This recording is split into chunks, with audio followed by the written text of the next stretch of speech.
वंदे मातरम। आप देख रहे today Delhi news. Today Delhi news में आप सभी का स्वागत है। हरियाणा पानीपत जिले के पट्टी कल्याणी गांव, जहां एक कंपनी में एडमिनिस्ट्रेशन डिपार्टमेंट के पद पर कार्यरत राजा चौबे के साथ धोखा हुआ।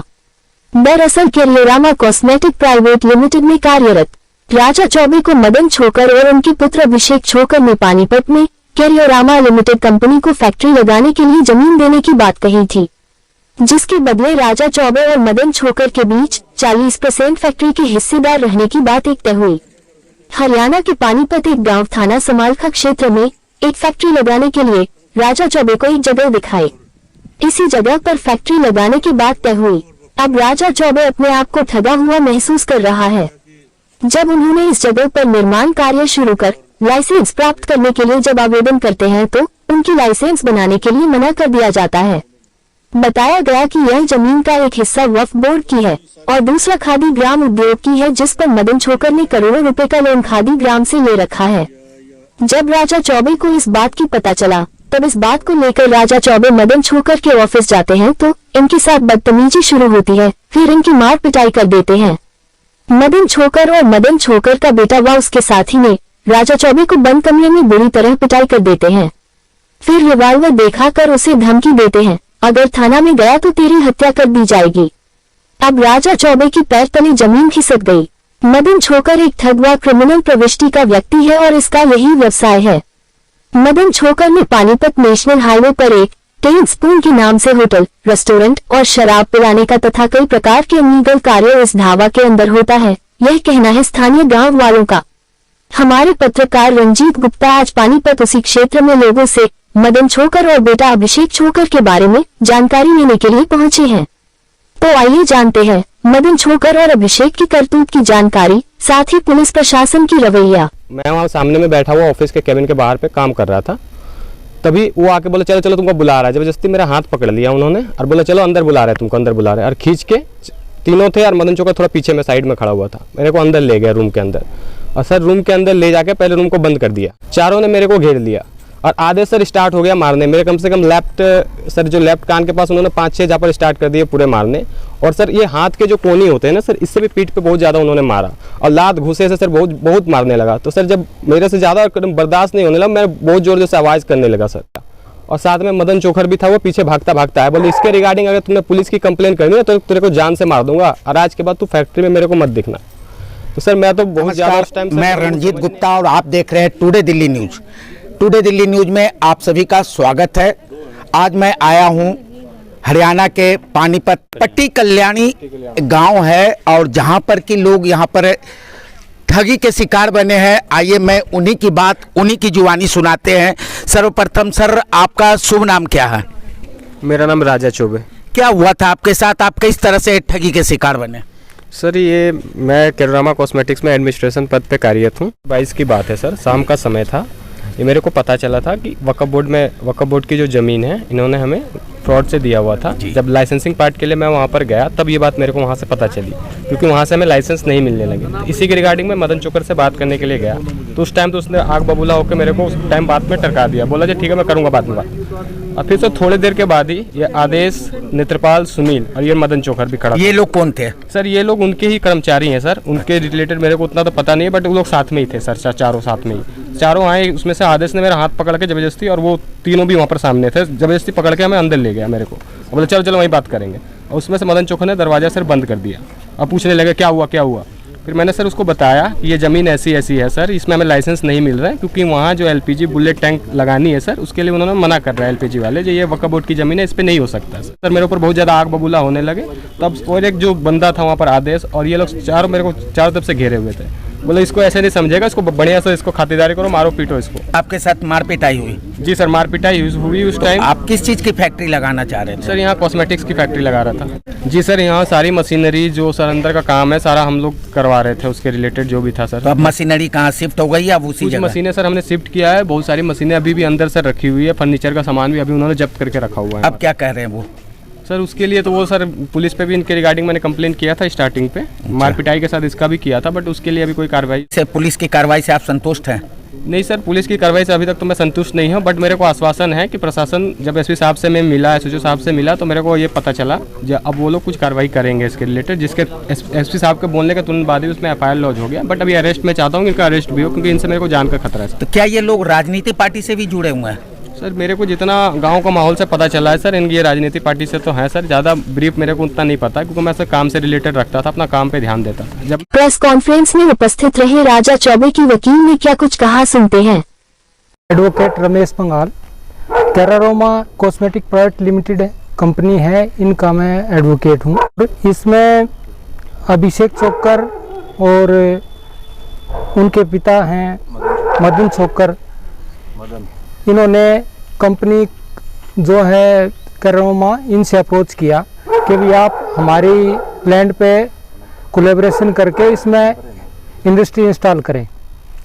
उन्होंने लेकिन फर्स्ट जो इंस्टांस पे इन्होंने, कंपनी ने उसके ऊपर इतनी वेटेज नहीं दी, लेकिन उन्होंने ज़्यादा इंड्यूस करने के बाद कंपनी इस चीज़ के लिए तैयार हो गई, देखने के बाद कि भाई लैंड हमारे सुटेबल है और हम यहाँ कंपनी इंस्टॉल कर सकते हैं।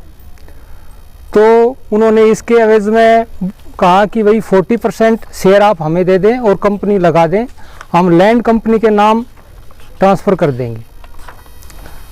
उसी के अकॉर्डिंग सर इन्होंने कंपनी इनकॉर्पोरेट कर दी और जो इनके लड़के अभिषेक छोकर हैं, इनके नाम 40% शेयर कंपनी के कर दिए और वो डायरेक्टर भी हैं इस कंपनी में। अब उसके बाद सर कंपनी ने वहाँ अपनी मशीनरी और ये चीज़ें इंस्टॉल करनी और स्टार्ट कर दी, शिफ्ट करनी, और कंस्ट्रक्शन वर्क और काफ़ी सारे जो भी रिक्वायरमेंट थी वो करनी शुरू कर दी।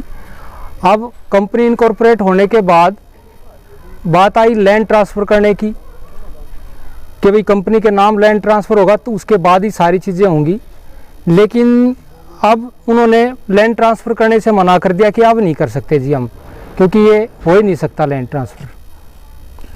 क्या कारण रहा ट्रांसफर ना करने का? अब उन्होंने पहले तो एश्योरेंस दी थी कि लैंड पूरा प्रॉपर हमारा ही है, और कुछ डॉक्यूमेंट्स भी दिखाए थे कि जी इसमें देखो आप जमाबंदी जो भी रेवेन्यू रिकॉर्ड थे उसके बारे में पूरे एश्योरेंस दी थी कि भाई हमारा ही प्रॉपर्टी है, सारी चीज़ें हैं। लेकिन जब उन्होंने शेयर लेने के बाद 40% शेयर लेने के बाद तब एकदम से उन्होंने मना किया कि जी हम नहीं करवा सकते, क्योंकि कुछ शेयर इसमें वक्फ बोर्ड का है और कुछ के ऊपर खादी ग्राम उद्योग से के नाम कुछ पोर्शन प्रॉपर्टी का उसमें लैंड मॉर्टगेज कर रखा है इसमें। ये जो आपने मशीनरी लगाई है कितने के लाख की थी? इसमें एग्जैक्टली तो मैं इसमें नहीं बता सकता कि भाई कितने लाख की थी। अभी तक कंपनी का 6 करोड़ 70 लाख के करीब इसमें लॉस हो चुका है। इसमें धाराएं जो हैं 323 आईपीसी में, 452 आईपीसी, 406, 506 और 34 आईपीसी। इसमें सर आईपीसी की सेक्शन 406 एंड 452 ये जो भी है नॉन अवेलेबल हैं। हमारे पत्रकार रंजीत गुप्ता तथा अन्य पत्रकारों ने प्रेस कॉन्फ्रेंस इस विषय पर की, तो जो लोगों ने मदन छोकर और बेटा अभिषेक छोकर के बारे में जानकारी जो बताए वो आप भी सुनिए। ये राजनीतिक परिवार है। अभी संजय छोकर जी इनके छोटे भाई हैं, जो वो कांग्रेस के राष्ट्रीय प्रवक्ता थे और अब बीजेपी में शामिल हुए हैं। राजनीतिक होल्ड पूरा है। और गांव में एक कॉस्मेटिक जो फैक्ट्री थी, कंपनी थी जो ये काम करती, तो गांव के बच्चों को रोजगार मिलता, तो इन्हें बनने से पहले ही इसको डल कर दिया। गांव में व्यवहार तो तकरीबन जैसा आप समझ रहे हो वैसा ही है। तो मस्जिद की जमीन है, वक्फ बोर्ड की है, यानी 99 साल का पट्टा लेकर है, और ये इनको सबके बेच दिया, प्लाट काट दिया उसमें। नमस्कार जी, मैं राजवीर छोकर, गांव पट्टी कल्याणा। मदन छोकर की छवि के बारे में आप जो बात कर रहे हो, ये तो पूरा गांव जानता है जिसके बारे में। ये एक ना ही दो एक गुंडा है, ओछी प्रवृत्ति का आदमी है। संजय छोकर का भाई है, जो 22 साल से कांग्रेस में था, अभी बीजेपी की छवि खराब करने के लिए बीजेपी में कूद गया। ये इनकी पहले से प्रवृत्ति रही है, कभी कांग्रेस में, कभी लोकदल में, कभी बीजेपी में, इस तरीके की इनकी परंपरा है। गांव में तो इन्होंने ठगी तो स्टार्टिंग से इनके दादा बाबा पहले से ही करते आए। पहले इनके बाप सरपंच थे, उन्होंने रेजुलेशन पास करते थे, जमीन पहले हड़प के फिर उसमें प्लॉटिंग करते थे। ऐसा ही इसने किया है। वक्फ बोर्ड की जितनी गांव की जमीन थी सब पे इसने 99 साल का पट्टा करके, ना ही वहाँ कोई किस्त दी, वहाँ फ्रॉड चेक कर सकते हो वहाँ जाके। फिर इसमें पूरे में प्लॉटिंग कर दी, आधी में इसने कब्जा किया हुआ है जो कॉस्मेटिक कंपनी को लीज पे दी थी। खादीग्राम से इसने 2 करोड़ का लोन ले रखा, इस पे इसने वक्फ बोर्ड की जमीन पे इसने कब्जा कर रखा। तो कॉस्मेटिक को क्या मिलना था, पता नहीं कहाँ से फिसाए बेचारे। मदन छोकर के खिलाफ तो बहुत कंप्लेंट है, लेकिन वो है ना जी, कोई सामने आके बोलना नहीं चाहता। गरीब आदमी है, वो बोलेंगे क्या नहीं आगे। कहीं ना कहीं लगता है कि वो दबंगई दिखाई जा रही है। दबंगई तो दिखा रहे हैं जी। ये कांग्रेस में इसका भाई था, उसके सारे पे पूरी दबंगाई करते थे लोग। अभी वो भाई इसको बचाने के लिए इसमें बीजेपी में आ गया। अब उसका सारा लेकर 7 करोड़ रुपए इनके हड़प के बैठे है कंपनी में। अगर नहीं चलानी तो इनकी मशीनें दे दो, कहीं और सेटअप हो जाए कंपनी। हाँ, 10 स्पून है, अनलीगल है, वहाँ पैसे दे के वहाँ दबा जा रहा है इसको। वहाँ गंदे तरीके के सारे काम होते हैं, उसमें अनलीगल काम होते हैं सारे। गांव का पूरा माहौल खराब किया हुआ इन लोगों ने। बदमाशी उसमें होती है, लड़कीबाजी उसमें होती है, हर तरह के धंधे होते हैं। अभी वो अब हिरासत में है या नहीं, अभी गिरफ्तारी नहीं डली है जी। ये होटल कितने समय से चल रहे हैं? ये तो कई सालों से चल रहा है जी, और गांव का पूरा माहौल खराब कर रखा है इन्होंने। पट्टी कलाने का मदन छोकर ने झूठा केस लगा गया, मैं अंदर कर दिया। मेरे पापा ने मरे 4 दिन हुए थे। झूठा केस किस विषय पे आपके ऊपर लगाया गया? मैं होटल में काम करता हूँ सफाई का, वहाँ में उसको मारे और मेरे पे झूठा केस लगा के मैं अंदर करा दी। आपके ऊपर उसने हाथ उठाया, हाँ जी। आपने कोई कंप्लेंट वगैरह की उसके कर रखी है जी। तो क्या एक्शन हुआ उस पर? कुछ हुआ एक्शन? अब तक तो कोई एक्शन नहीं हुआ जी। अभी आपने पुलिस स्टेशन जाके पूछा भाई मैंने जो कंप्लेंट दी उसका क्या हुआ? झूठा बोल दिया जी। नमस्कार जी, गाँव पट्टी कल्याण हम बबलू जी। ये जो मदन छोकर है जी, ये जी प्रेशर गिरा जी, हमारी फैक्ट्री में काम करो, ये करो। अगर जो मना करते हैं जी तो फिर मार पिटाई करते हैं। इनका लड़का भी है जी एक अभी, तो वहाँ भाई के साथ मैं होटल पे काम कर रहा था मैं भी, तो हमारे साथ दोनों के साथ मार पिटाई हुई थी। तो वापिस दोबारा केस हमारे पर लगा दिया उन्होंने, वो पैसे को जो कर भी न जो भी करा उन्होंने। हाँ, दोबारा मेरे साथ मारपीट करी जी। मेरे साथ जो कर बाहर निकल के जाता हूँ तो जी आदमी पीछे लगा जी, मेरे मारने की धमकी दे रखी जी ना मेरी। इस विषय पे दोबारा आप थाने में जाके कंप्लेंट आपने कई बार कर लीजिए, उस पर कोई फर्क ही नहीं पड़। पुलिस का क्या कहना होता है कि कार्रवाई क्यों नहीं कर रहे हैं वो? कह रहे हो रही है, कार्रवाई हो जाएगी, कोई दिक्कत नहीं, कर जाओ। जब समालखा पुलिस स्टेशन पत्रकारों में पहुंची तो एसएचओ साहेब ने कितनी भोले बनकर अपनी बात को मीडिया के सामने रखी, जरा आप भी सुनिए गोल मटोल बातें। मदन छोकर नाम के एक व्यक्ति हैं, उनसे पहले तो जमीन खरीदने की बात एज पर कंप्लेंट हुई है। उसके बाद इन्होंने लीज पे लेना चाहा है इसको, जो कोई डॉक्यूमेंट्री उसके कारण इनकी वो एग्जीक्यूट नहीं हुई है। उसके बाद ये जैसे इन वहाँ गए तो इसके साथ मारपीट हुई है, ये मामला है जी। उसमें FIR हमने लॉन्च कर ली है, इन्वेस्टिगेशन अभी जारी है। सर, पिछले साल की जून के महीने में भी एक FIR आपकी तरफ से पहले भी एक FIR लॉन्च हुई है इन्हीं व्यक्तियों के ऊपर। उस समय से लेकर और अब समय तक क्या कार्रवाई हो, थोड़ा विस्तार से बता दीजिए। पिछले जून में जी किसने करा रखी है? कॉलेज से रिलेटेड मामला था, कॉलेज के चुनाव थे, उसमें FIR। और अभी वो रिकॉर्ड देख के बता पाऊंगा वो पिछले क्या है वो। बताया था नरेंद्र कुमार जी का। हाँ, वो मेरे संज्ञान में नहीं आई है बात, आपने अभी बताया, उस पर भी वो करके इन्वेस्टिगेशन में सारी चीज़ें की जाएंगी। जैसा कि इन्होंने 24 तारीख को FIR दर्ज कराई है, वो मैं बता देता हूँ। जो धारा उसके आधार पे लगी है उसमें कुछ धाराएं बेलेबल है, कुछ नॉन बेलेबल भी है। सर, गिरफ्तारी का प्रयास उसमें इनकी तरफ से जो कंप्लेनेंट है उनकी तरफ से हमारे पास जो आनी है दरख्वास्त वो आ चुकी है। बाकी इन्वेस्टिगेशन में अगर किसी और वो होगी तो वो इनको हम नोटिस देके ले लेंगे, जल्द से जल्द गिरफ्तारी की जाएगी इसमें। जैसे टीम ने पूरा निरीक्षण किया, क्या उनके खिलाफ पुराने भी कोई केस है? अगर होंगे तो वो सारी चीजें हम उसमें जो चालान सबमिट होता है उसमें सब मेंशन करेंगे जी। सर, जैसे वो उनके पास रिवॉल्वर है, रिवॉल्वर के ब्याह पे कंपनी मैनेजर को धमकाया गया बंद कमरे में करके, और CCTV की वायरें भी निकाल दी गई। इस विषय पे आप क्या कहना चाहेंगे, और कितना पुलिस प्रशासन सपोर्ट कर रही है कंपनी मैनेजर को? हर पहलू पे जो भी एलिगेशन इसमें है, उसके अलावा भी हर पहलू पे जो भी सच्चाई होगी उस पर जांच करके इन्वेस्टिगेशन की जाएगी। वालों के अनुसार कहना है कि शायद पुलिस लापरवाही कर रही है इस मामले में। नहीं, ये झूठे आरोप हैं जी, बिल्कुल। सर अभी तक कितना संज्ञान आपने लिया इस विषय पे? इस पे हमने अपनी तफ्तीश जो है कर रहे हैं, ठीक है ना जी, और जल्दी गिरफ्तारी की जाएगी। ठीक है। Haryana Panipat district town planar Sahib को इस बात की तो पता ही नहीं है।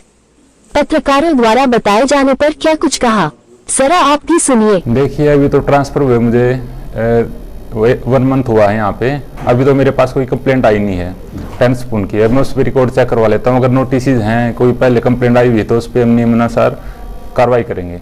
दूसरा, पट्टी कल्याणा में ही एक कंपनी बनाई गई, कॉस्मेटिक कंपनी कैरोरामा नाम से। अच्छा।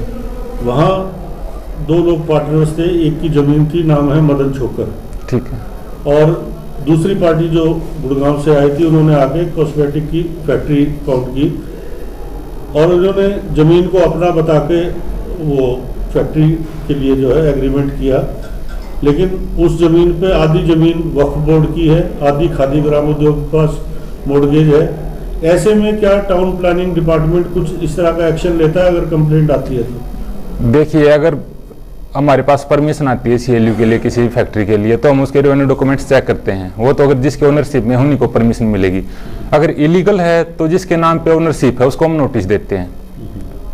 हमारे लिए तो सब ऑफेंडर हैं जिन्होंने परमिशन नहीं ली है, तो किसी भी डिपार्टमेंट की हो हम उनको इंटीमेट करते हैं। अगर इस विषय में कोई कंप्लेंट आती है तो कैसी कार्रवाई विभाग करता है? तो अगर कंप्लेंट आती है तो उसको पहले ये चेक किया जाता है कोई परमिशन है या नहीं है। नहीं है तो फिर उनको जो नियम है हमारा कंट्रोल एरिया एक्ट का, उसके हिसाब से कार्रवाई करते हैं उस पर।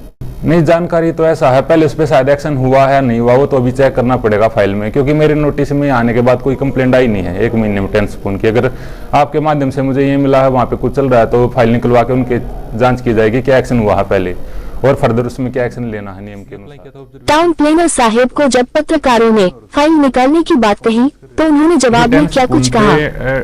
डिपार्टमेंट की तरफ से कार्रवाई की गई है, उनके खिलाफ से कुछ नोटिस आरोप जारी हो चुके हैं और उसके बाद उन्होंने CLU के लिए अप्लाई भी किया हुआ है।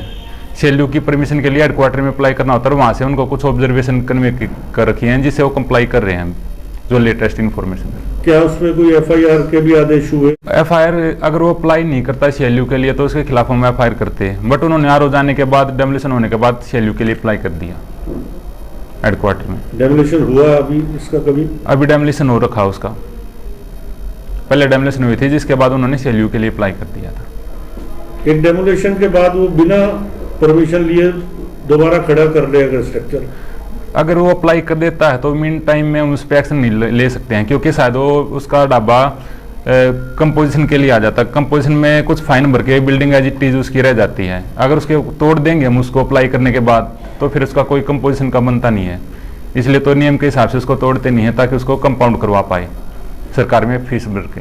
तो अभी फिलहाल क्या जांच होगी इसकी? फिलहाल तो अब CLU हेडक्वार्टर में उनको ऑब्जर्वेशन कन्वे कर रखी हैं, तो वहाँ पे हम चिट्ठी लिख देंगे उनसे ऑब्जर्वेशन कंप्लाई करवा के उनको परमिशन मिलते हैं। प्रदान की। मैं रणजीत गुप्ता, कैमरामैन ओंकार सिंह के साथ।